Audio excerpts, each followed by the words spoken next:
Лимонның қандай пайдасы бар? Кіріспе. Сәлеметсіздер ме? Бүгінгі 5 минуттық әңгімеміз лимонның пайдасы туралы. Лимон күнделікті рационда жиі қолданылатын цитрус жемісі.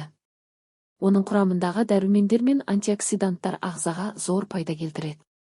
Витамин С көзі. Лимон біздің ағзамыз үшін С витаминінің бай көзі.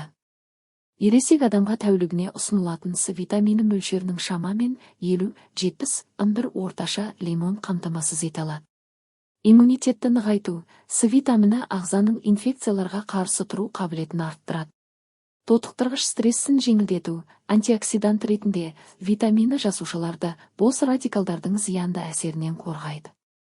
Ас қорыту жүйесін жақсарту. Лимон суы ас қорытуға оң әсер етеді. Сілекей мен асқазан сөлінің бөлінуін ынталандыру. Лимонның қышқылдығы асқазан сөлінің шығарылуын қалыпқа келтіреді. Қарын ауруларының алдын алу. Қышқыл орта бактериялардың көбеюін тежейді. Гастрит пен іш қатудың алдын алуға көмектеседі. Детоксикация. Лимон суы бауырды жандандырып, токсиндердің шығарылуын жақсартады. Терінің саулығы. Лимонның ағзаға әсері тері жағдайын жақсартады. Жасарту және жарқырау. С витамині коллаген түзілуіне қатысып, терінің серпімділігін арттырады. Қарсы пигментация. Лимон шырыны мен бет маскасын қолдану қарадақтарды жеңілдетуге ықпал етеді. Антисептикалық әсер. Теріні микробтардан қорғап, безеулердің пайда болуын азайтады. Ағзадағы қышқыл базалық тепе-теңдік. Қарамастан лимон қышқыл болғанымен, ағзада ол сілтілі реакция туғызады. П деңгейін реттеу. Асқазаннан кейін лимон минералдармен бірге сілтілі орта қалыптастырады. Тұз қышқылын нейтрализдейді.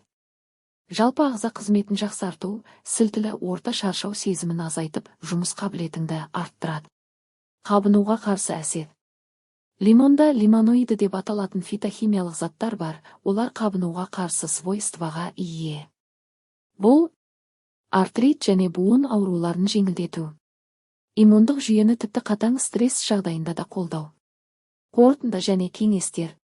Күн сайын таңертең бос асқазанда 200-250 мл лимон суын жылы суға қоса ішу ұсынылады. Лимонды салаттарға, маринадтарға, сусындарға, шайға қосуға болады. Асқазан жарасы немесе қышқылдықтың жоғары деңгейі бар науқастар дәрігермен кеңескен жөн. Лимон ағзаға пайдалы және дәмді цитрус жемісі. Оны дұрыс қолдану денсаулығыңыздың кепілі. Егер бұл видео сізге пайдалы болса, лайк басып, арнаны жазылып, комментарий қалдырыңыз.